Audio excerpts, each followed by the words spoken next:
नमस्कार दोस्तों, मैं आलोक चौबे गुरुकुल एकेडमी के ऑनलाइन प्लेटफॉर्म पर आप सभी का स्वागत करता हूं। आज हम रैंकेड टेस्ट में जो भी पॉलिटी और करंट अफेयर के क्वेश्चन हैं आपके, उस पर बात करेंगे। इससे पहले आप मैथ के जो भी क्वेश्चन आए थे 2 वीडियो के माध्यम से सल्यूशन देख चुके होंगे।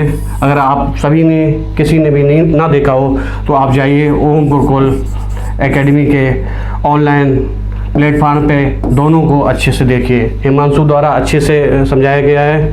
आज हम लोग पॉलिटी और करंट अफेयर पे बात करते हैं। चलते हैं, हम लोग देखते हैं क्वेश्चन को। पहला क्वेश्चन आया है, भारत की संविधान सभा ने राष्ट्रीय ध्वज को सर्वप्रथम कब स्वीकार किया? राष्ट्रीय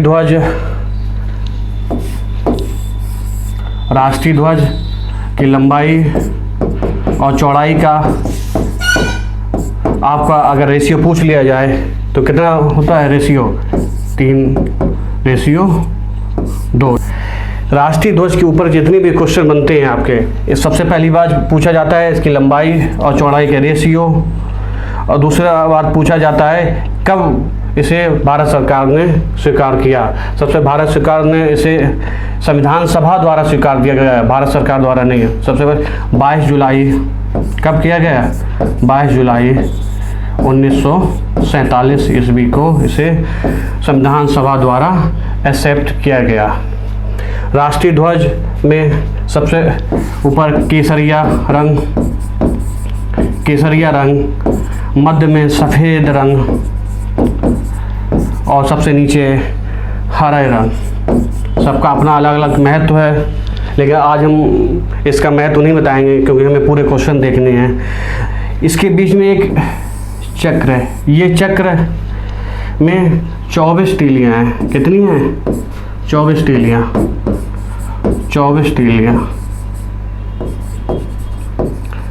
सबसे बड़ी बात इस पूछा जाता है ये चक्र जो है किस रंग का होता है। एसएससी या यूपी के जितने भी एग्जाम हो, ज़्यादातर ये क्वेश्चन आया है कि चक्र किस रंग का है। तो कई लोग कहते हैं ब्लैक रंग का या कई रंग का। ये चक्र है जो नीले रंग का। उसमें ध्यान से देखना, ये चक्र का रंग क्या होता है? नीले रंग का। और ये चक्र लिया कहाँ से गया है? ये चक्र लिया गया है सारनाथ के। कहाँ से लिया गया बच्चों? सारनाथ के अशोक स्तंभ से।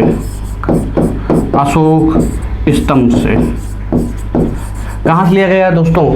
सारनाथ के अशोक स्तंभ से।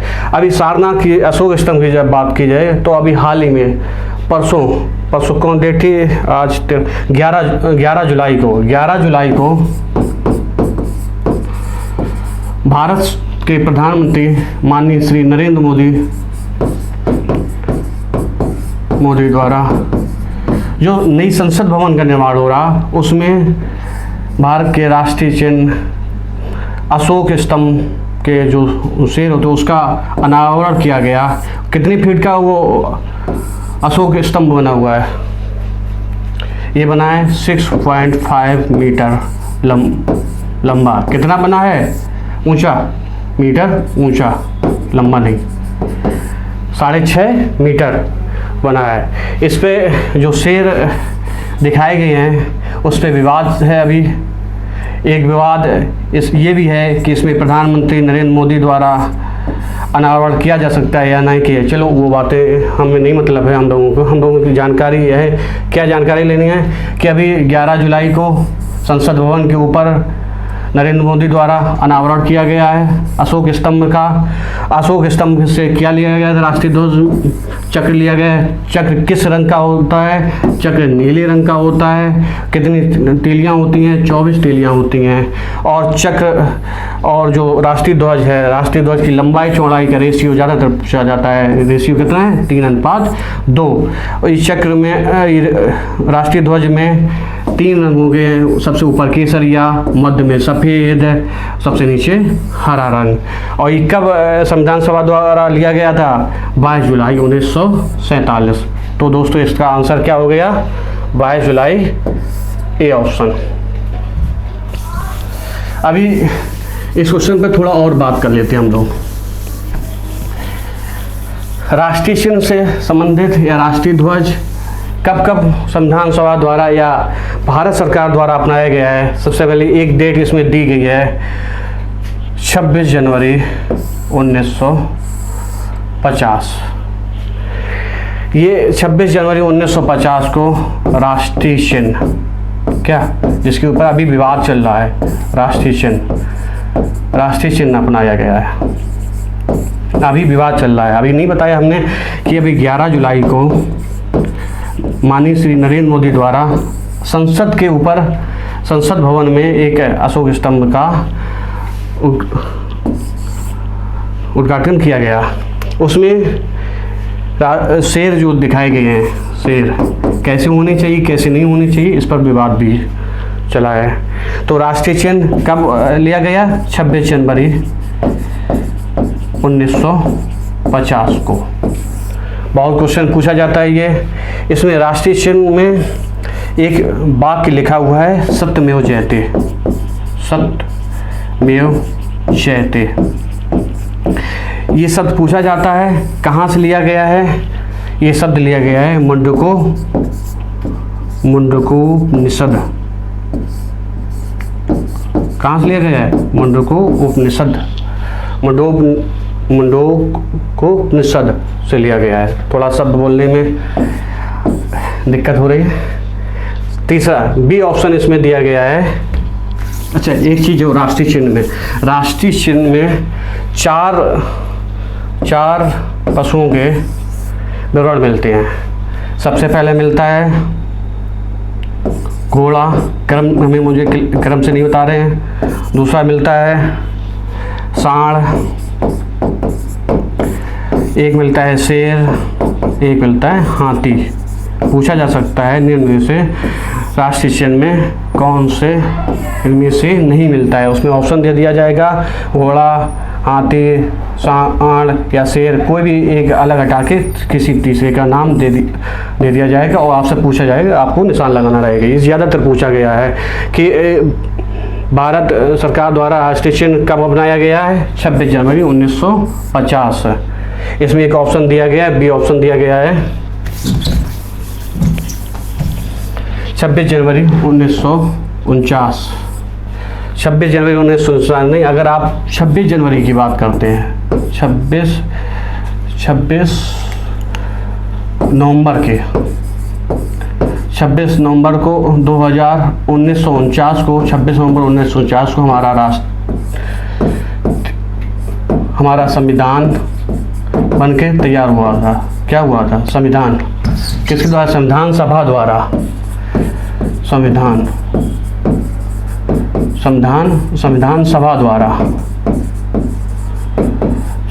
सभा द्वारा। एक डेट बहुत इम्पोर्टेंट है, 24 जनवरी 1950। 24 जनवरी 1950। दोस्तों, ये डेट को बड़े अच्छे से नोट कर लेना। सबसे पहली बात, राष्ट्रीय गान अपनाया गया। राष्ट्रीय गान रविन्द्रनाथ ठाकुर के द्वारा किस भाषा में लिखा गया था? बांग्ला भाषा में। किस भाषा में? बांग्ला भाषा में। लेकिन इसे लिया गया है इसका हिंदी वर्जन, हिंदी में है। राष्ट्रीय गान का पूरा समय गाने में कितना लगता है? पूछा जाता है ज़्यादातर 52 सेकंड। अगर हम एक बार में राष्ट्रीय गान को गाएंगे तो कितना समय लगता है? 52 सेकंड। और इसका संक्षिप्त रूप, जब हम संक्षिप्त किसी बहुत जल्दी होती है वो राष्ट्रीय गान पूरा भी नहीं, अगर उसे संक्षिप्त भी रूप गाना है तो कितना समय लगता है? 20 सेकंड। बहुत इम्पोर्टेंट फैक्ट है ये दोस्तों। एक 26 जनवरी 1950 को लिया गया था, अपनाया गया था। दूसरी चीज़, राष्ट्रीय गीत भी इसी दिन अपनाया गया था। किस दिन? 26 जनवरी 1950 को। राष्ट्रीय गीत बंकिम किसके द्वारा लिखा गया था? बंकिम चंद्र चटर्जी द्वारा। किस भाषा में लिखा गया? बांग्ला भाषा में। बांग्ला भाषा में, बांग्ला भाषा में लिखा गया था। एक पुस्तक है आनंद मठ में, ये उनके उपन्यास है, बंकिम चंद्र उपन्यास है ये। आपसे ज़्यादातर पूछा जाता है कि राष्ट्रीय गीत कहाँ से लिया गया है, किस पुस्तक से लिया है, तो आप क्या लिखेंगे? आनंद मठ उपन्यास है। और किसके द्वारा लिखी गई थी पुस्तक? बंकिम चंद्र चटर्जी के। कब अपनाया गया? 24 जनवरी 1950। किसके द्वारा अपनाया गया? संविधान सभा। उस समय क्योंकि 24 जनवरी है तो किसके द्वारा? संविधान सभा के द्वारा। एक और फैक्ट 24 जनवरी को है, बहुत इम्पोर्टेंट है वो फैक्ट। भारत सरकार के, भारत में सबसे पहले राष्ट्रपति क्या नाम है? राजेंद्र प्रसाद। राजेंद्र प्रसाद के बारे में, राजेंद्र प्रसाद को 24 जनवरी 1950 को, कब? 24 जनवरी 1950 को संविधान सभा द्वारा इनको राष्ट्रपति नियुक्त किया गया था। क्या नियुक्त किया गया था? राष्ट्रपति। ये संविधान सभा में, इस संविधान सभा के स्थायी अध्यक्ष भी थे। ये देसी रियासतों की कमेटी थी, देसी रियासतें के ऊपर एक कमेटी बनी थी जो शामिल करना, उसके भी अध्यक्ष थे। इनको पहली बैठक कब हुई थी? 9 दिसंबर 1946। तब संविधान के अस्थायी अध्यक्ष थे सच्चिदानंद सिन्हा हैं, लेकिन ये 13 दिसंबर, कब? 13 दिसंबर 1946 को संविधान सभा की दूसरी बैठक में इन्हें स्थायी अध्यक्ष चुना गया था। क्या चुना गया था? स्थायी अध्यक्ष। चलिए अभी कुछ डिटेल और इसमें आप लोग कहीं इतनी डिटेल एक क्वेश्चन में, जब तक हम एक क्वेश्चन को अच्छे से देखेंगे नहीं, उसके ऑप्शन को नहीं देखेंगे, उससे कितने क्वेश्चन बन सकते हैं, उससे रिलेटेड कितने क्वेश्चन बन सकते हैं, जब तक हम नहीं देखेंगे तब तक हम एग्जाम में गलती करते रहेंगे। और ज़्यादातर बच्चों ने रैंकर टेस्ट में इस चीज़ की गलती की है कि क्वेश्चन वो अटैम्प्ट नहीं कर पाए। उनको जब भी कोई प्रैक्टिस कीजिए, आप कोई भी क्वेश्चन कहीं से भी लीजिए, उसका ऑप्शन, उससे रिलेटेड क्वेश्चन आप अपना नोट जरूर करिए। नोट नहीं कर सकते तो एक बार देख तो लीजिए भाई, आप लोग देखते भी नहीं हैं। सबसे पहले इसका आंसर क्या है? 22 जुलाई 1947 राष्ट्रीय पंचांग, पंचांग कह लीजिए या राष्ट्रीय कैलेंडर के लिए कब अपनाया गया? 22 मार्च 1957 को। कब अपनाया गया? 22 मार्च 1957 को राष्ट्रीय पंचांग। और क्या अपनाया गया? राष्ट्रीय पशु, राष्ट्रीय पशु बाघ। वर्तमान में क्या है? बाघ। कब अपनाया गया? 1973। 1973 को चलाया गया था एक अभियान। क्या चलाया? Project tiger. क्या चलाया गया था दोस्तों? Project tiger. Project tiger. इससे पहले जो राष्ट्रीय पशु था वो था शेर। क्या था? शेर। चलते हैं, इस क्वेश्चन में इतनी ही रखते हैं, ज़्यादा हो जाएगा आप लोगों के लिए, इसलिए इसका आंसर क्या हुआ? ए ऑप्शन हुआ। चलते हैं नेक्स्ट क्वेश्चन पे।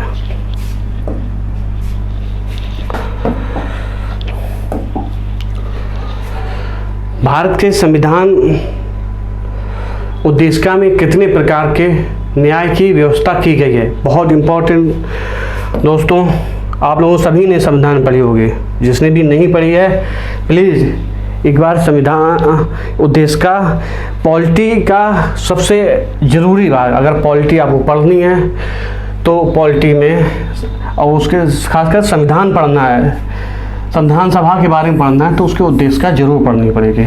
उद्देशिका का मतलब कोई भी हम काम करते हैं उसका एक उद्देश्य होता है, क्या क्या करना है, क्या नहीं करना है, कैसे करना है, किस चीज़ को करेंगे, इस सब का एक एनालिसिस मिल जाता है, उसमें एक संक्षिप्त विवरण होता है, उसको हम उद्देशिका कहते हैं। उद्देशिका कितने प्रकार की होती है? सबसे पहले हम देखते हैं उद्देशिका होती क्या है।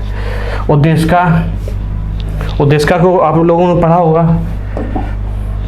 देखो उद्देशिका हम इतना मुझे शायद याद ना रहे थे, ये हमारी कमजोरी है कि शायद याद ना रहे, इसलिए हमने इसे नोट कर लिया है। संविधान की प्रस्तावना की विषय वस्तु, प्रस्तावना को ही सबसे पहली बात, प्रस्तावना को ही उद्देशिका कहते हैं। क्या कहते हैं? उद्देशिका कहते हैं। देखो जितने भी उद्देशिका पे क्वेश्चन हैं पूरा डिटेल यहाँ किए जा रहे हैं। जहाँ क्वेश्चन आएंगे जिस लेवल पे उसके सिर हम आंसर बताएंगे। इससे पूरा आपको समझा दे रहे हैं कि उद्देशिका से एक भी क्वेश्चन आपका अलग नहीं जाएगा। अगर ये भी अच्छे से देख लेंगे ये टॉपिक तो एक भी क्वेश्चन एसएससी में यूपी के जितने भी स्टेट एग्जाम होते हैं पीसीएस छोड़ के एक भी एग्जाम आपका बाहर नहीं जाएगा। उद्देशिका सबसे पहली बात कहाँ से लिया गया है? अगर हम देखते हैं उद्देशिका शब्द लिया गया है अमेरिका से। कहाँ से लिया गया है दोस्तों? अमेरिका से। आप कहेंगे आप उद्देशिका को अमेरिका से लिया गया है, लेकिन अगर आपसे ये पूछ लिया जाए कि उद्देशिका की भाषा कहाँ से ली गई, जो ये भाषा है हम भारत के लोग, भारत के संपूर्ण प्रभुत्व संपन्न समाजवादी पंथ निरपेक्ष लोकतांत्रिक गणराज्य बनाने के लिए और इसके समस्त नागरिकों को सामाजिक आर्थिक और राजनीतिक न्याय, ये सब कहाँ से भाषा ली गई है अगर ये पूछ लिया जाए तो दोस्तों अमेरिका मत लगा देना, नहीं आप लोग अमेरिका ही लगा दें, तब आप लगाएंगे ऑस्ट्रेलिया। क्या लगाएंगे दोस्तों? ऑस्ट्रेलिया। तब हम दोस्तों ऑस्ट्रेलिया लगाएंगे। दो क्वेश्चन बहुत कंफ्यूजन के क्वेश्चन है। अगर उद्देशिका का शब्द पूछ लिया जाए उद्देशिका कहाँ से ली गई है तो हम लगाएंगे अमेरिका से। अगर उद्देशिका की भाषा पूछ लिया जाए तो लगाएंगे ऑस्ट्रेलिया। 2 पॉइंट क्लियर हो गए। अब इसका चलते हैं अगले पॉइंट के ऊपर। देखो सबसे पहले उद्देशिका को संविधान सभा द्वारा बहुत क्वेश्चन आता है किसने प्रस्तुत किया? संविधान सभा में जो जब संविधान इसके ऊपर बात हो रही थी तो किसने प्रस्तुत किया संविधान सभा के सामने? इस उद्देशिका को पंडित जवाहरलाल नेहरू द्वारा प्रस्तुत किया गया। दूसरा क्वेश्चन बनता है कब किया गया? तो किया गया 13 दिसंबर 1946 को। कब किया गया दोस्तों? 13 दिसंबर 1946 को। तीसरा क्वेश्चन इस पर बनता है ये उद्देशिका जो है प्रस्तावना है पास कब हुई? माने कोई भी विधेयक कोई भी चीज़ हम किसी सामने रखते हैं तो उसे रखने की डेट अलग होती है सामने पेश करने की और उसके पास होने की, मतलब कोई भी देखता है उसकी बात होती है बहस होती है। जबकि संविधान सभा में तो सभी पॉइंट है जितने भी लिए गए निर्णय सभी आम सहमत से लिए गए। किससे लिए गए? अगर आपके क्वेश्चन आ जाए कि संविधान सभा के जितने भी निर्णय हैं जो भी डिस्क्वाइटिव पॉइंट रहे हैं जिस पे भी चर्चा हुई कैसे निर्णय लिए गए? आम राय द्वारा, माने सहमति द्वारा। ऐसा कोई नहीं, जबकि कितने लोग थे यहाँ 2 लोगों में सहमति नहीं बन पाती है संविधान सभा द्वारा। कब? 22 जनवरी। कब पारित हुआ? 22 जनवरी 1947। तो कितने क्वेश्चन तैयार हो गए आपके? हमने आपको बताया उद्देशिका अमेरिका से लिया गया शब्द है, उद्देशिका की भाषा ऑस्ट्रेलिया से ली गई है। उद्देशिका को पंडित जवाहरलाल नेहरू ने प्रस्तुत किया था। कब किया था? 13 दिसंबर 1946 को। और कब पास हुआ? 22 जनवरी 1947 को। ये आगे उद्देशिका। अब हम देखते हैं उद्देशिका में लिखा क्या है, पूछा क्या गया था। उद्देशिका में लिखा गया है हम भारत के लोग, मतलब अगर ये क्वेश्चन आपको पास आता है कि भारत की शक्ति संविधान में किसके निहित है, किसके पास निहित है? हम भारत के लोग, मतलब हम भारत के लोग, तो आप लोग आंसर लगाते जनता। हम भारत के लोग क्या हैं? जनता। संविधान की शक्ति कहाँ निहित है? जनता में। हम भारत के लोग। भारत को एक संपूर्ण, देखो सबसे पहले जब प्रस्ताव मूल थी इसमें अंतर है, इसमें संविधान संशोधन के बाद है। देखो सबसे पहले संपूर्ण प्रभुत्व संपन्न ये एक शब्द, समाजवादी पंथ निरपेक्ष लोकतंत्र गणराज्य बनाने के लिए और इसके समस्त नागरिकों को सामाजिक, आर्थिक और राजनीतिक न्याय, देखो ये पूछा गया है इस क्वेश्चन में, कितनी प्रकार की न्याय, विचार, अभिव्यक्ति, धर्म, विश्वास और उपासना की स्वतंत्रता, प्रतिष्ठा और अवसर की समता प्राप्त करने के लिए समता के लिए तथा हर व्यक्ति की गरिमा और राष्ट्र की एकता तथा अखंडता को सुनिश्चित करने के लिए बंधुता संकल्प होता अपनी इस संविधान सभा में आज दिनांक 6, इसमें दोस्तों गलत लिखा है, 6 नवंबर नहीं है, 26 नवंबर होगा। नवंबर 1949 को एतड़ द्वारा इस संविधान को अंगीकृत, अधिनियमित और आत्मसमर्पित करते हैं। कुछ ये भी गलत है, आत्मसमर्पित करते हैं, ये लिखा होगा। देखिए हम भारत के लोग, ये तो हमने बता दिए, ये संविधान की शक्ति प्रकृति दिखाता है कैसी है। सबसे पहली बात देखते हैं कैसा है संविधान। हमारे संविधान का प्रकृति अगर आप देखना हो, ये तो शक्ति दिखाती है कि हम भारत के लोगों में है शक्ति संविधान के। उसके बाद प्रकृति कहते हैं कि संपूर्ण प्रभुत्व संपन्न है हमारा संविधान, कोई बाहरी हस्तक्षेप ही नहीं है, हम अपने निर्णय स्वयं ले सकते हैं, हमको क्या करना क्या नहीं, किसी का भी हस्तक्षेप भारत पे नहीं है। समाजवादी, हम समाजवादी, पंथ निरपेक्ष हैं, मेरा इस देश का कोई धर्म नहीं है, लोकतांत्रिक गणराज्य है हम बनाने के लिए। इसमें जो पहली लाइन है, ये ज़्यादातर पहली या दूसरी लाइन में आएगा। पहली लाइन में 2 शब्द जोड़े गए हैं, जोड़े तो 3 शब्द गए संविधान संशोधन द्वारा, लेकिन 2 शब्द पहली, पंथ निरपेक्ष और समाजवादी, ये 2 शब्द कब जोड़े गए हैं दोस्तों?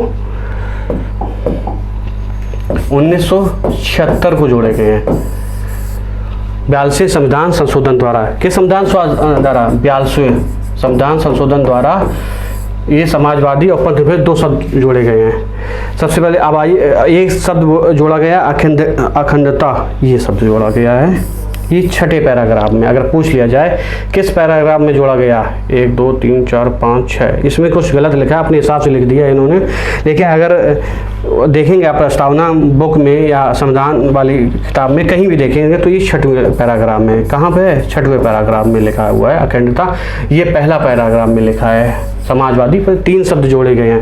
पहले तो 2 विवाद के बारे में बताना चाहते हैं, 2 बात। एक आपने सुना होगा बेरूबारी विवाद, बेरूबारी विवाद 1960 में हुआ। कौन सा?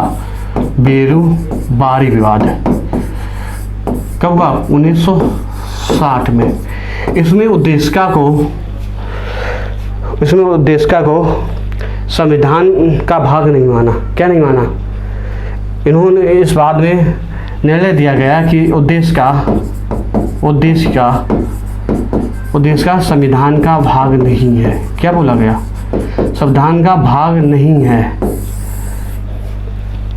तो इसमें कोई चेंजमेंट नहीं कर सकते, भाग तो इसके जरिए। लेकिन इसके बाद 1973 में एक और वाद हुआ, केशवानंद भारती वाद। आपने पढ़ा होगा केशवानंद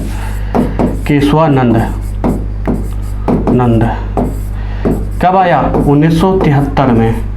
इस वाद में माना गया कि उद्देश्य का भारत संविधान का भाग है। किसका भाग है? संविधान का भाग है। तब जाकर 1976 में इसका संशोधन हुआ।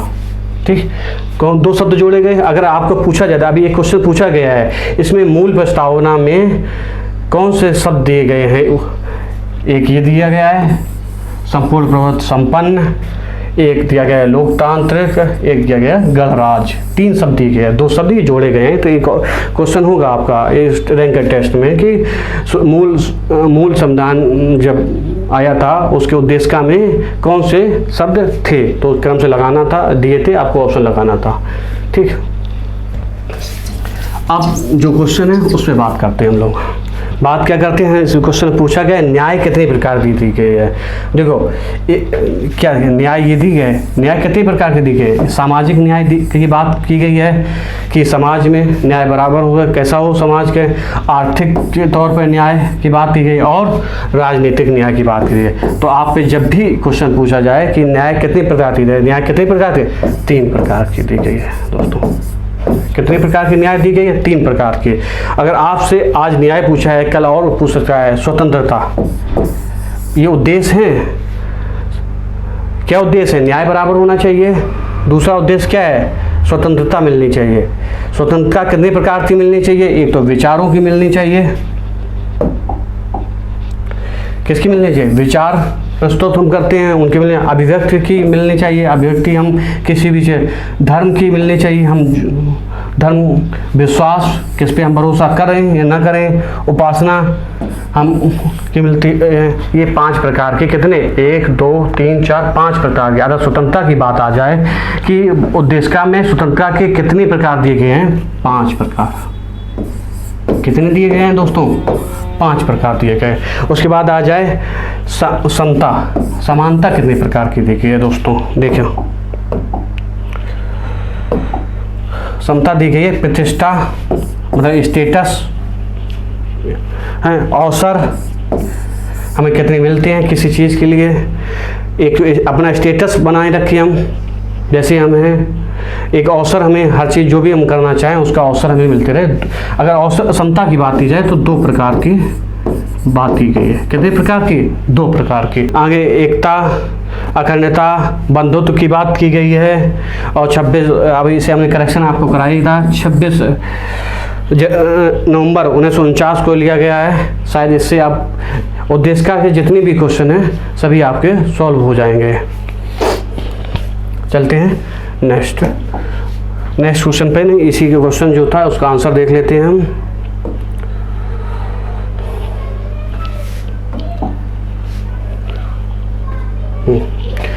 क्या दिया गया है? संविधान के उद्देश्य का कितने प्रकार के न्याय है? कितने प्रकार की बात हुई है?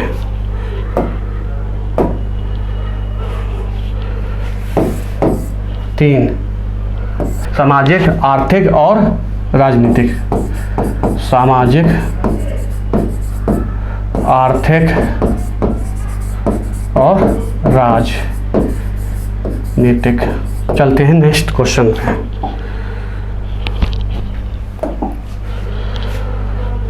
चलो, ये तो हमने आपको समझा ही दिया। देखो, अगला क्वेश्चन है दोस्तों, भाषा के आधार पर राज्यों में, ये देखो गलत लिखा है, ये तो टाइपिस्ट एक, अब बताएंगे नहीं, रहने दीजिए, गुस्सा करेगा। गठन होना चाहिए।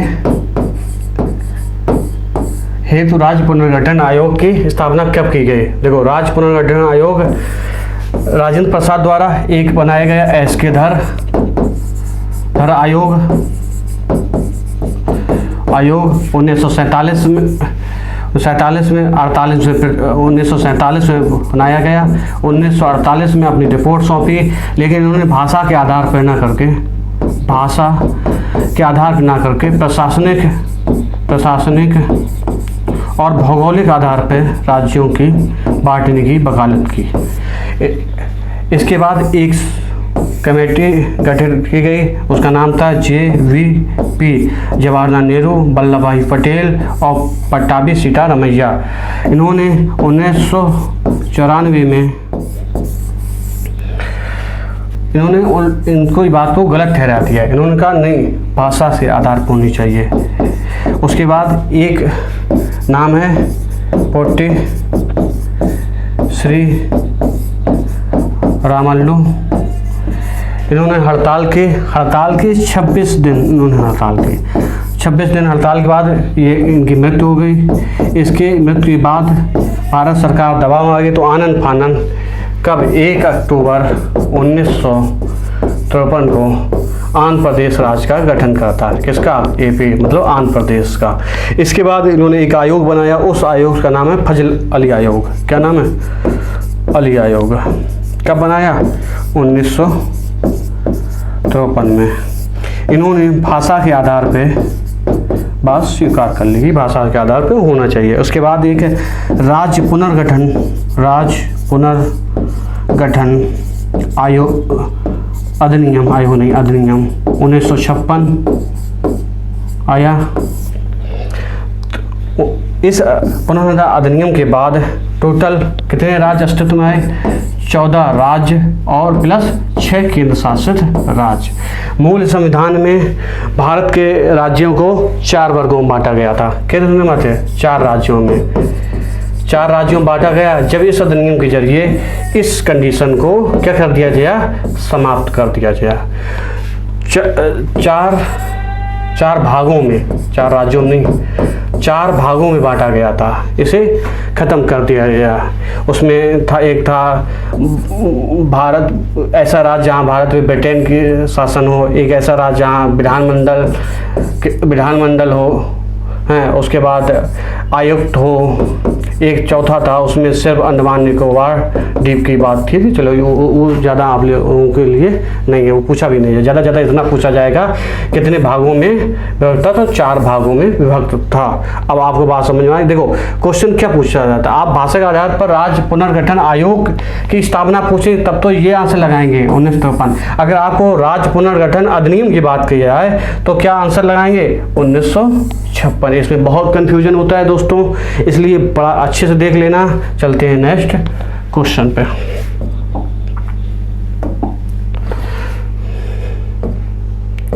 देखो अभी हमने क्या बताया था, उसमें पिछले मूल संविधान में राज्यों को कितने वर्गों में बांटा गया है? 4 वर्गों में बांटा गया था। इसे राज्य पुनर्गठन आयोग के बाद राज्य पुनर्गठन अधिनियम पारित किया गया 1956 में। तब इसके जो 4 भागों में बांटा गया, इसको समाप्त करके कितने राज्य आए थे? 14 राज्य और 6 केंद्र शासित राज्य आए थे। बाद ये 7वां संविधान संशोधन था। कौन से संविधान संशोधन अधिनियम आया था? 7वां संविधान संशोधन। ये बहुत डीप हो जाएगा, पूछा नहीं जाता है, लेकिन आप लोग नोट कर लेना। 7वां संविधान संशोधन के जरिए राज्य पुनर्गठन अधिनियम 1956, उसके जरिए ये पहला जो सिस्टम था 4 भागों में राज्य विभाजित थे, उसको ख़त्म करके 14 राज्य बना दिए और 6 केंद्र शासित प्रदेश बना दिए। तो इसका आंसर क्या हो जाएगा? A option. चलते हैं नेक्स्ट क्वेश्चन पे। नेक्स्ट क्वेश्चन, मध्य क्षेत्रीय परिषद के अंतर्गत कौन सा राज्य नहीं आता? देखो राज्य पुनर्गठन आयोग के अंतर्गत उसमें बात की गई है परिषदों की। कितने परिषदों की बात की गई है? 5। उसमें एक परिषद है मध्य क्षेत्रीय परिषद। मध्य क्षेत्रीय परिषद में एक यूपी आता है, एमपी आता है, छत्तीसगढ़ आता है और उत्तराखंड आता है। क्या आता है दोस्तों? यूपी आता है, एमपी, छत्तीसगढ़, उत्तराखंड। एक है पूर्वोत्तर परिषद। उसमें आता है बिहार, झारखंड, पश्चिम बंगाल और उड़ीसा। 4 राज्य आते हैं। उड़ीसा। देखो जो मध्य क्षेत्रीय परिषद है उसका मुख्यालय प्रयागराज यूपी में है। प्रयागराज यूपी में। जो पूर्वोत्तर राज्य का है इसका पश्चिम बंगाल के कोलकाता में इसका मुख्यालय है। तो 5, लेकिन 5 नहीं बताया। इसका आंसर क्या हो गया? बिहार, क्योंकि बिहार कहाँ पे है? पूर्वोत्तर राज्य में। चलते हैं नेक्स्ट क्वेश्चन पे। नेक्स्ट क्वेश्चन है दोस्तों, स्वतंत्रता के पूर्व के दिनों में किसने संविधान निर्मात्री सभा का विचार प्रस्तुत किया? देखो प्रस्तुत किया एम.एन. राय ने या बी.आर. अम्बेडकर ने, एनी बेसेंट ने या जवाहरलाल नेहरू ने? सबसे पहले एम.एन. राय ने। किसने? एम.एन. राय ने। औपचारिक रूप से जो माना जाता है एम.एन. राय का व्यक्तिगत 1934 में संविधान सभा निर्मात्री का सभा का विचार प्रस्तुत किया कि भारतीय के लिए एक संविधान निर्माण के लिए संविधान सभा का गठन होना चाहिए। लेकिन उसके बाद सबसे पहली बार 1935 में कांग्रेस ने औपचारिक रूप से औपचारिक रूप से बोला कि संविधान सभा का गठन होना चाहिए, संविधान सभा होनी चाहिए। लेकिन 1938 में, इस शायद औपचारिक रूप से नहीं, सिर्फ ऐसी बात की थी, बोला था। 1938 में औपचारिक रूप से कांग्रेस की तरफ से, कांग्रेस अधिवेशन में कांग्रेस की तरफ से जवाहरलाल नेहरू ने, किसने? जवाहरलाल नेहरू ने बोला कि भारत के लिए एक संविधान सभा, भारत के संविधान के निर्माण के लिए संविधान सभा होनी चाहिए। वो संविधान सभा सिर्फ भारत के वयस्क मताधिकार की, क्या वयस्क मताधिकार द्वारा चुनी गई हो। संविधान सभा जितनी भी सदस्य हों वयस्क मताधिकार द्वारा चुनी गई और बाहरी कोई हस्तक्षेप ना हो। क्या इसमें, इन संविधान सभा में जितने भी सदस्य हों बाहरी ना हो, सब भारत द्वारा चुने गए हों। किस हिसाब से? वयस्क मताधिकार के ऊपर चुना गया है। तो इसमें क्या आंसर हो गया? 1934 में एम.एन. राय द्वारा। इनकी बात सैद्धांतिक रूप से स्वीकार कर ली गई, सैद्धांतिक रूप से स्वीकार कर ली गई। 1940 में एक अगस्त मिशन आया।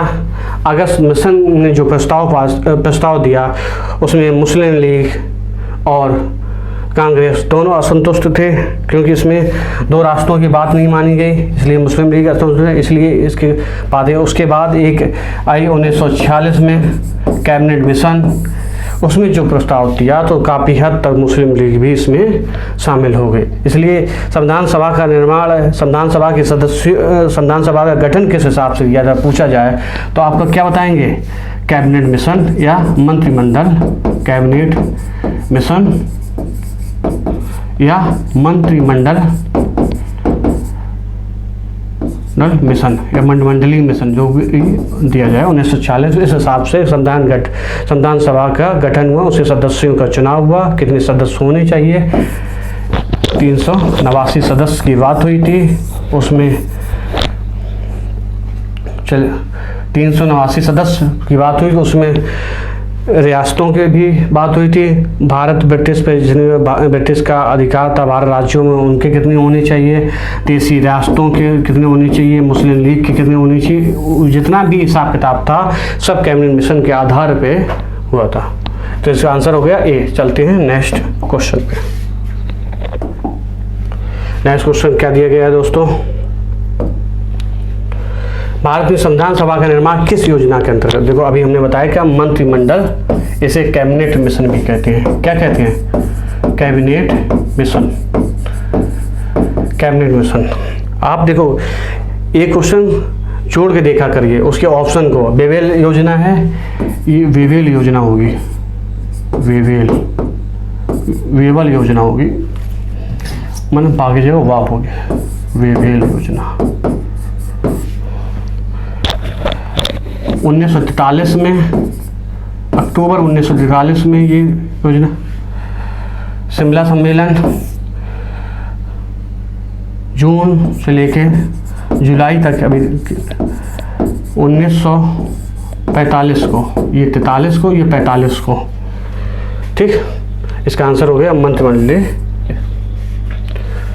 चलते हैं नेक्स्ट क्वेश्चन पे। भारत संविधान के वास्तुकार किसे माना जाता है? बहुत अच्छा क्वेश्चन है। भारत के संविधान के वास्तुकार डॉक्टर भीमराव अंबेडकर को माना जाता है। अभी 14 अप्रैल को, कब?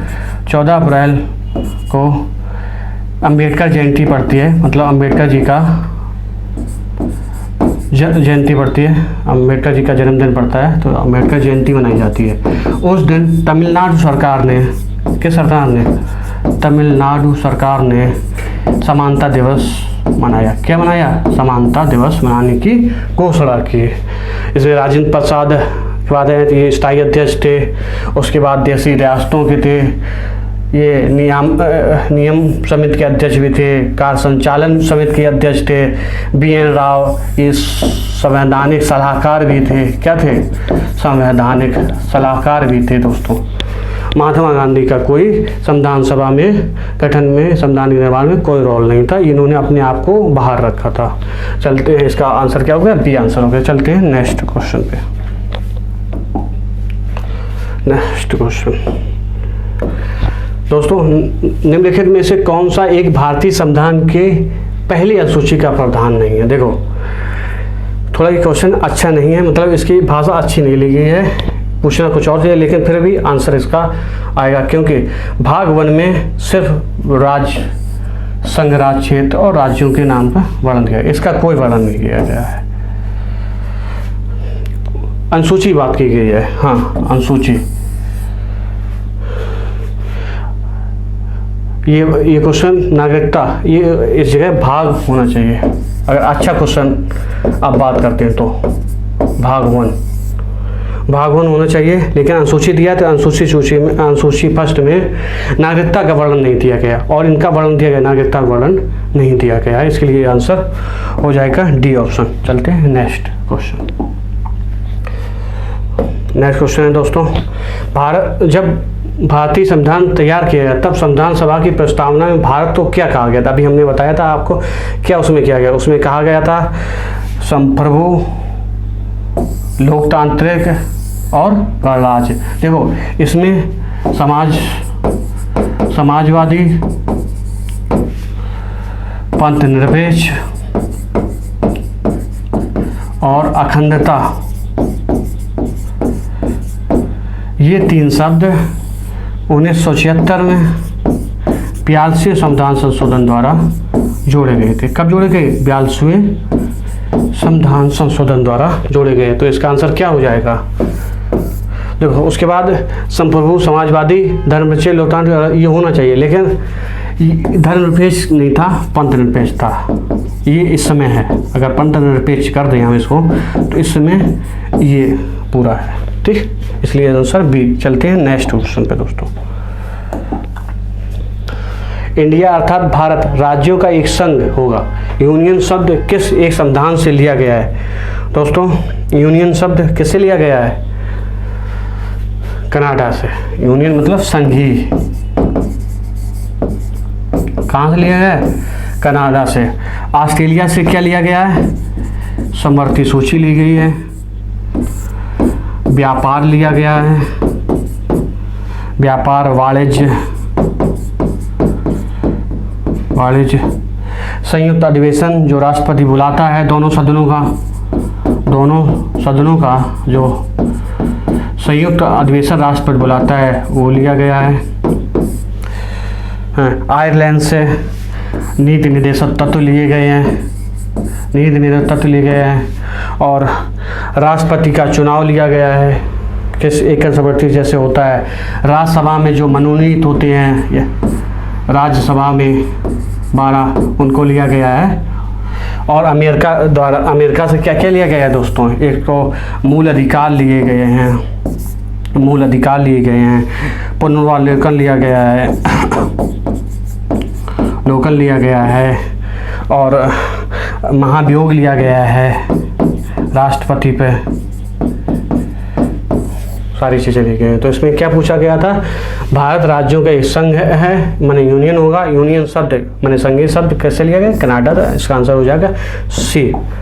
दोस्तों चलते हैं नेक्स्ट क्वेश्चन पे। देखो उसी क्वेश्चन जुड़ा हुआ है जो अभी हमने बताया था।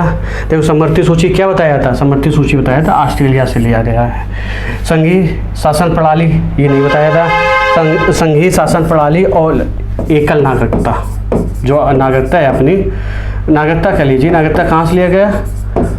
ब्रिटेन से। कैसी नागरिकता है अपने भारत की? एकल नागरिकता है। कहाँ से ली गई है? ब्रिटेन से ली गई है। राष्ट्रपति महाभियोग किससे लिया गया है? अमेरिका से लिए गए। संघात्मक स्वरूप कहाँ से लिया गया? कनाडा से लिया गया। पिछले क्वेश्चन में हमने अच्छे से बताया है। तो पहला समवर्ती सूची 1 का 3, तो 1 का 3। आपको एक भी क्वेश्चन अगर आ रहा था तो सीधा आंसर लगे, इसमें कोई भी समय लगाने के नहीं। ऐसे क्वेश्चन में हर समय देखा जाता है एक, जैसे 1 से मिलान हो रहा है या 2 से हो रहा है, पूरा नहीं देखा जाता है। चलते हैं नेक्स्ट क्वेश्चन पे।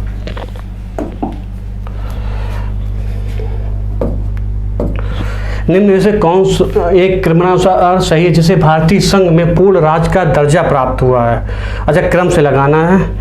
पूर्ण राज्य सबसे पहले नागालैंड 1963, को पूर्ण राज्य का दर्जा प्राप्त, हरियाणा को 1966, सिक्किम को 1972, देखो इसमें अरुणाचल प्रदेश, गोवा और मिजोरम, शायद गोवा नहीं है, मेघालय है, हाँ गोवा की जगह मेघालय है दोस्तों। इस पर कंफ्यूज रहेंगे, देख लेना एक बार। लेकिन ये अरुणाचल प्रदेश, मिजोरम, मेघालय, ये तीनों 1987 में भारत में मिलाए गए। क्या रेशियो गए? नागालैंड 1963, हरियाणा 1966, सिक्किम 1972, अरुणाचल प्रदेश 1987। इसका क्या आंसर हो गया? D answer. चलते हैं नेक्स्ट क्वेश्चन। नेक्स्ट क्वेश्चन दिया गया है दोस्तों, भारत में कौन नागरिकता के अर्जन हेतु शर्तों को नियम करने में सक्षम है? देखो, नागरिकता के हेतु अर्जन या नागरिकता ग्रहण करने या नागरिकता पे कैसी भी विधि बनानी हो तो उसे संसद को शक्ति प्राप्त है। किसे प्राप्त है? संसद की। ये भाग नागरिकता भाग किसमें दिया? भाग 2 में दिया गया है। अनुच्छेद, किस अनुच्छेद में बात की गई? 5 से 11 में किया गया है। किसमें किया गया? नागरिकता के विधि संसद के पास है, भाग 2 में दिया गया है, अनुच्छेद 511 में इसका वर्णन किया गया है। ठीक, चलते हैं नेक्स्ट क्वेश्चन पे।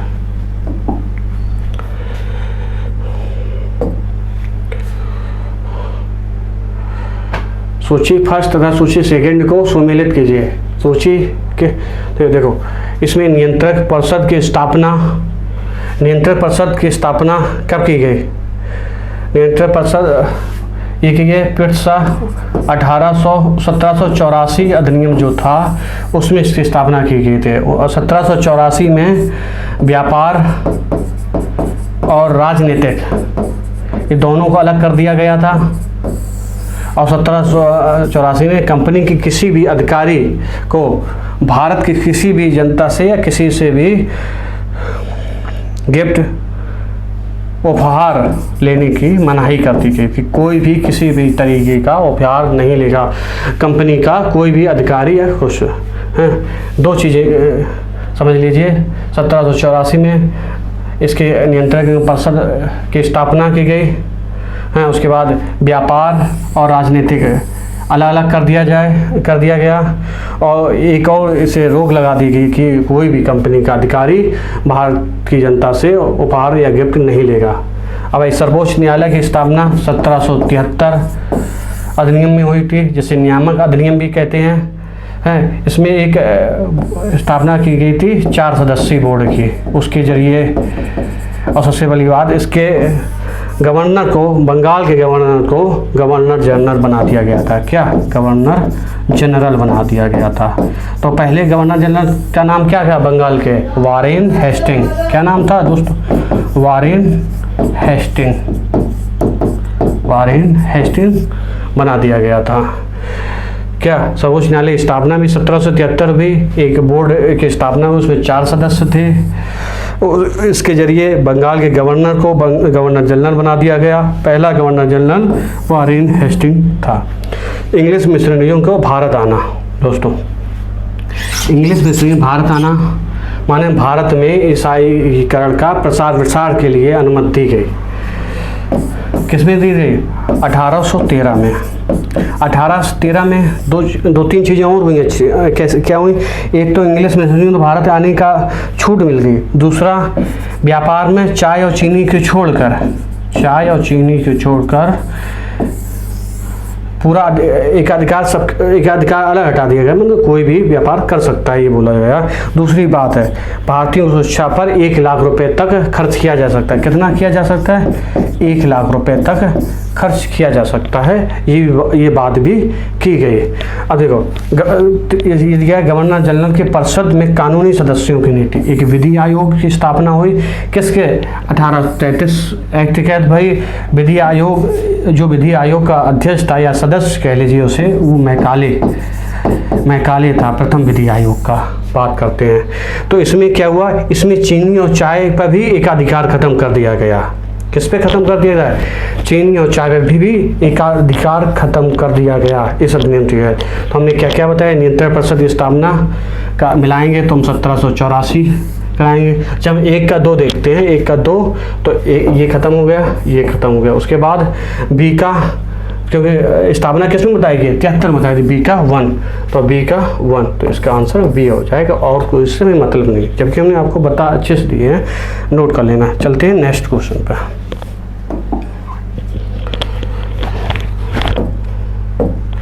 किस अधिनियम ने भारतवासियों को अपने देश में प्रशासन में कुछ हिस्सा संभव बनाया? 1837 में। हाँ, 1837 में एक चीज़ बताना भूल गए थे आपको हम, कि इसी अधिनियम के तहत, इस अधिनियम के तहत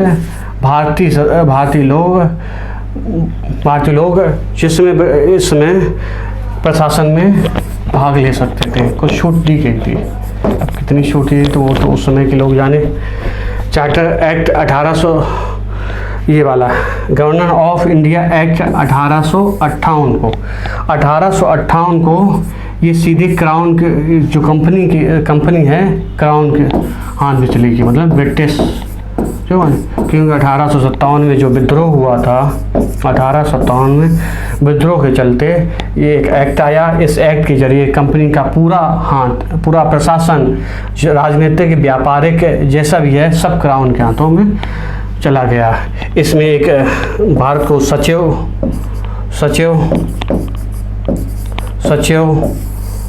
दिया गया कि सचिव के जरिए वो वायसराय के जरिए यहाँ पे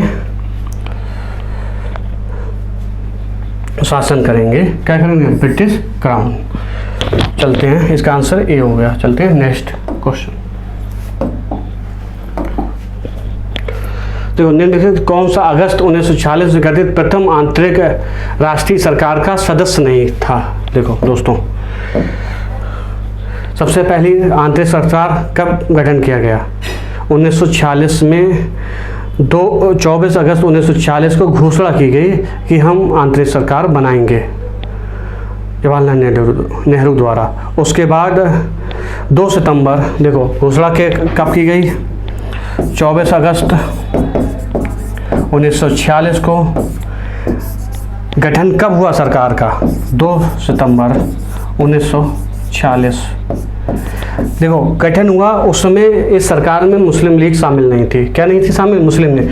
लेकिन कुछ दिन बाद यानी 26 अक्टूबर को 1946 को मुस्लिम लीग भी शामिल हो गई। उस सरकार में देखो जो वेवेल थे वो अध्यक्ष थे उस सरकार के, और उस समय के वायसराय थे। दूसरा, जवाहरलाल नेहरू उस सरकार के उपाध्यक्ष थे। क्या थे? जवाहरलाल नेहरू उस सरकार में क्या थे? उपाध्यक्ष। राष्ट्रमंडल के उसका ऋषि राजा गोपालाचारी के पास शिक्षा और कला विभाग था। क्या था? शिक्षा एंड कला। जगजीवन राम के पास श्रम विभाग था। इन्हीं की बेटी प्रथम लोकसभा अध्यक्ष मीरा कुमारी इन्हीं की बेटी थी। डॉक्टर राजेंद्र के पास खाद्य एवं कृषि विभाग था। खाद्य और कृषि क्या था? खाद्य और कृषि विभाग था। डॉक्टर एस राधाकृष्ण उस सरकार में शामिल नहीं थे। ठीक है, ये प्रथम उपराष्ट्रपति थे। चलते हैं, इसका आंसर क्या हो गया? C answer. नेक्स्ट क्वेश्चन पे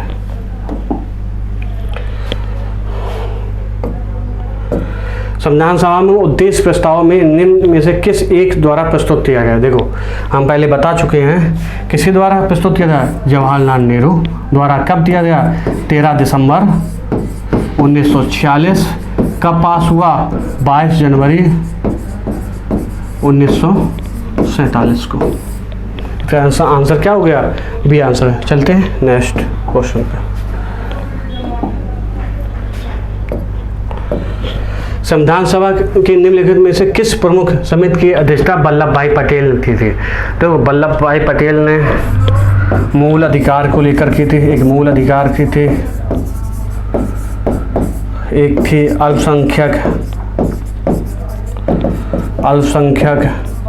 समिति थी, 2 समिति, एक थी प्रांतीय संविधान समिति के अध्यक्ष के तौर पे, किस तौर पे, मूल अधिकार के संबंध में एक कमेटी थी, उसके अध्यक्ष के अल्पसंख्यक थे, और संघ समिति और संघीय संविधान समिति, ये दोनों के अध्यक्ष नेहरू जी थे। कौन थे? नेहरू जी थे। और प्रारूप समिति के अध्यक्ष डॉक्टर भीमराव अंबेडकर थे। अंबेडकर के, इसमें 7 सदस्य थे, उसमें 2 चेंज भी हुए थे बीच में, एक की मृत्यु के कारण, एक निजी कारणों के कारण। चलते, इसका आंसर हो गया सी। चलते हैं नेक्स्ट क्वेश्चन। निम्नलिखित में से कौन संविधान सभा के कार्यों के लिए समिति का अध्यक्ष था? निम्नलिखित में से कौन प्रेस दीर्घा समिति का अध्यक्ष था? अच्छा क्वेश्चन था, आप लोगों ने अटेम्प्ट किया होगा, ज़्यादा लोगों ने किया। आप लोग डिस्क्रिप्शन में बताना कितने जीएस में क्वेश्चन सही हुए, कितने गलत हुए, क्वेश्चन का लेवल क्या था, ये सब आप लोग कमेंट करना। उस हिसाब से अगला जब भी टेस्ट होगा, रैंकर टेस्ट, शायद इस संडे ना होगा, अगले संडे हो, लेकिन रैंकर टेस्ट कंटिन्यू रहेंगे। आप लोग रैंकर टेस्ट से आप लोगों की खुद की जो जांच है खुद किया करिए, कोई कोचिंग वालों से इससे मतलब नहीं है आपके नंबर या कितने कैसे, खुद आपको एग्ज़ाम देना है। एग्ज़ाम का माहौल तैयार करना, एग्ज़ाम में कैसे देते हैं, कैसे अटेंड करते हैं, कौन क्वेश्चन छोड़ते हैं, कितने कौन क्वेश्चन पहले करना चाहिए, सब इसी के जरिए सीखना पड़ेगा।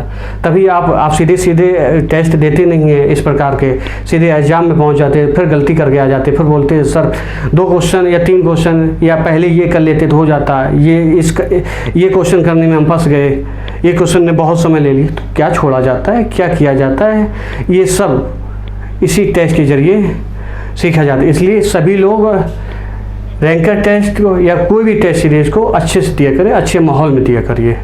चलते हैं फिर उससे क्या पूछा, संविधान सभा के कार्यों के लिए जो पूछा गया समिति थी उसका थे जीवी मालवंकर। क्या थे? जीवी मालवंकर। ये प्रथम लोकसभा स्पीकर पे थे। क्या थे? ये प्रथम लोक। और जो दूसरा क्वेश्चन पूछा गया प्रेस दीर्घा समिति, ये थी उषानाथ सेन। प्रेस दीर्घा समिति थी उषानाथ थे।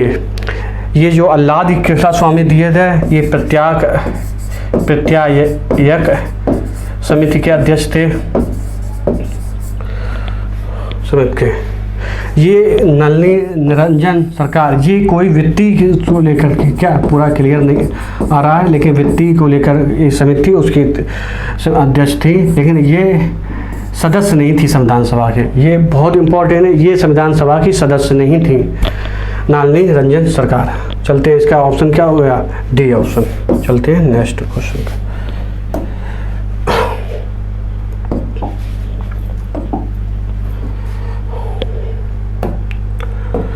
निम्नलिखित सही विकल्प का चयन करें। 1946 में जुलाई से अगस्त के बीच संपन्न हुए संविधान सभा के चुनाव का परिणाम देखो। इसमें जब निर्णय आया, कांग्रेस को 208 सीटें मिली। कितनी मिली? कांग्रेस को 208 सीटें मिली, मुस्लिम लीग को 73 मिली, कम्युनिटी पार्टी को 1 मिली और निर्दलीय को 8 सीटें मिली। कितनी मिली?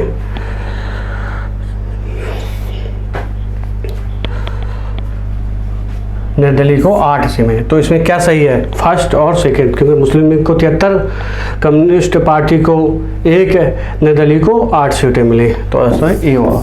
चलते हैं नेक्स्ट क्वेश्चन पे। मध्य प्रदेश पुनर्गठन अधिनियम 2000 के द्वारा छत्तीसगढ़ भारत का राज्य बन गया। बिहार पुनर्गठन अधिनियम 2000 के द्वारा झारखंड, देखो सबसे पहले छत्तीसगढ़ बना था। कब बना था? छत्तीसगढ़ 1 नवंबर 2000 को। कब बना था? 1 नवंबर 2000 को। ये कौन सा था? 26वां दूसरा उत्तरांचल, उत्तरांचल उस समय उत्तरांचल था, बाद में ये उत्तराखंड बना है नाम पर, उस समय जब बना था उत्तरांचल। 9 नवंबर 2000 को 27वां राज्य के रूप में बना। आखिरी बना था झारखंड, 13 नवंबर, शायद 13 ही है, 13 नवंबर 2000 28वां राज्य के रूप में। एक राज्य 2 मई 2014 को बना, 29वां राज्य। आप लोग जानते होंगे उस राज्य का नाम क्या है, तेलंगाना, 29वां राज्य। लेकिन अभी हाल ही में 5 अगस्त 2019 को लोकसभा में प्रस्तुत हिसाब से जम्मू एंड कश्मीर को 2 भागों में राज्य कर दिया जाए। दोनों को केंद्र शासित राज्य बना दिया गया, दोनों को केंद्र शासित राज्य बना दिया गया। उस समय जब केंद्र शासित बनाया तब 28 राज्य और 9 केंद्र शासित राज्य थे। कितने थे? 9। लेकिन उसके बाद भी केंद्र शासित राज्यों में फेरबदल हुआ। वर्तमान में 28 राज्य और 8 केंद्र शासित राज्य हैं। कितने हैं? 8 केंद्र शासित राज्य। इसका आंसर हो गया सी, मतलब छत्तीसगढ़ 26वां और झारखंड 28वां राज्य। चलते हैं नेक्स्ट क्वेश्चन पे। किस अनुच्छेद के तहत विदेशी नागरिकता ग्रहण करने वाले व्यक्तियों की भारतीय नागरिकता समाप्त कर दी जाएगी? देखो, इसमें अनुच्छेद 5 दिया गया है। नागरिकता बताएगी भाग 2 में अनुच्छेद 511 और 511 में दी गई थी। नागरिकता संसद द्वारा बनाई जा सकती है। नागरिकता जब भी नागरिकता किसी राज्य को नागरिकता संसद द्वारा किसी भी व्यक्ति को बनाई जा सकती है। अनुच्छेद 5 में क्या दिया गया है कि संविधान के समय की नागरिकता, जब संविधान बना था उस समय क्या स्थिति थी वो दी गई है। 1906 इसमें दिया गया है पाकिस्तान से भारत को आने वाले, पाकिस्तान से भारत आने वाले क्या दिया गया अनुच्छेद में? पाकिस्तान से भारत आने वालों की नागरिकता। और अनुच्छेद 7 में किया था भारत से पाकिस्तान जाने वालों की है। और अनुच्छेद 9 में क्या दिया गया है? अनुच्छेद 9 में क्या दिया गया है कि कोई भी भारतीय विदेशी नागरिकता जब ग्रहण कर लेता है तो उसकी नागरिकता अपने आप समाप्त कर दी जाती है। ये अनुच्छेद 9 में दिया गया है। इसके बीच एक अनुच्छेद 8 बचता है दोस्तों, अनुच्छेद 8। अनुच्छेद 8 के अंतर्गत कोई भी आदमी बाहर रह रहा है, उसे बाहर की नागरिकता नहीं ली, लेकिन एक बाहर रह रहा है, उसकी क्या नागरिकता होगी, किस स्थिति में नागरिकता जाएगी या किस स्थिति में बचेगी, वो अनुच्छेद 8 में दिया गया है। अनुच्छेद 11 में दिया गया है, अनुच्छेद 11 में संसद तो सख्त दी गई है कि भारत की नागरिकता के विषय में नियम बना सकती है अर्जन की और ग्रहण करने की। चलते हैं नेक्स्ट। इसका आंसर क्या दोस्तों होता है? इसका आंसर हो गया दोस्तों डी आंसर। चलते हैं नेक्स्ट क्वेश्चन पे। भारतीय नागरिकता अधिनियम के तहत कितने आधारों पर नागरिकता दी जा सकती है? देखो, भारत की नागरिकता 5 प्रकार से दी जा सकती है। कितने प्रकार से? 5। एक तो आप जन्म हो, दूसरा आपका वंश यहीं का हो, तीसरा देशीकरण, चौथा पंजीकरण या 5वां कोई भी भूमि या कोई भी राज्य अपने में मिला लिया जाए। भूमि या राज्य अपने में समाहित कर लिया जाए, उस स्थिति में हम त्यागी जा अर्जन कितने भाग ऐसा 3 प्रकार से त्यागी जा सकती, छोड़ी जा सकती। एक तो स्वेच्छा से अपना मन हुआ हमने त्याग कर दिया पहला। दूसरा विदेशी नागरिकता ग्रहण कर लें, क्योंकि भारत में एकल नागरिकता है। किसी भी राज्य में रहिए, कोई भी राज्य में चाहिए, वहाँ राज्य की और भारत की अलग अलग नागरिकता नहीं, एक ही नागरिकता होगी। और तीसरा आपको निकाल दिया जाए, निष्कासित कर दिया जाए नागरिकता से भारत सरकार द्वारा। ये 3 प्रकार से छोड़ी जा सकती है और 5 प्रकार से ग्रहण की जा सकती है। इसका आंसर हो गया बी। चलते हैं नेक्स्ट क्वेश्चन पे।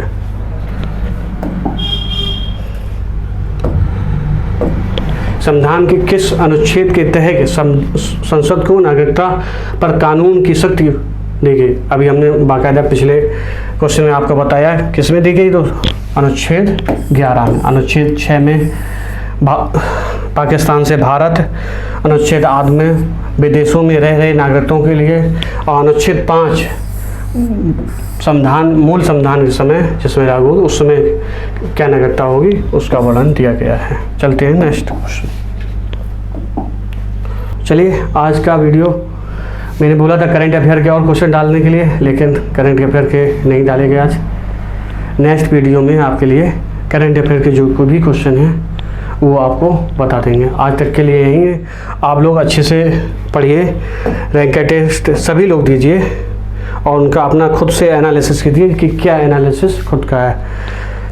अभी इस समय 2 फॉर्म चल रहे हैं अच्छे से पीईटी का, पीईटी 2022। आप सभी लोग इस फॉर्म को डालिए। इसके ऊपर एक छोटा सा वीडियो आपको मिल जाएगा, ओम गुरुकुल एकेडमी की तरफ से बताया जाए इसके फ़ायदे, कैसे तैयारी करें, कैसे इसका उस हिसाब से आपको तैयार करें। ये फॉर्म सभी को डालना है, क्योंकि अगले 1 साल तक इसी के आधार पर यूपी में जितनी भी वैकेंसी आएंगी इसी आधार पर आ जाएगी। चलिए, मिलते हैं नेक्स्ट वीडियो में। तब तक के लिए थैंक यू। यहाँ तक वीडियो देखा है तो आप लाइक और सब्सक्राइब, और इसकी PDF टेलीग्राम लिंक में मिल जाएगी। तब तक के लिए नमस्कार दोस्तों।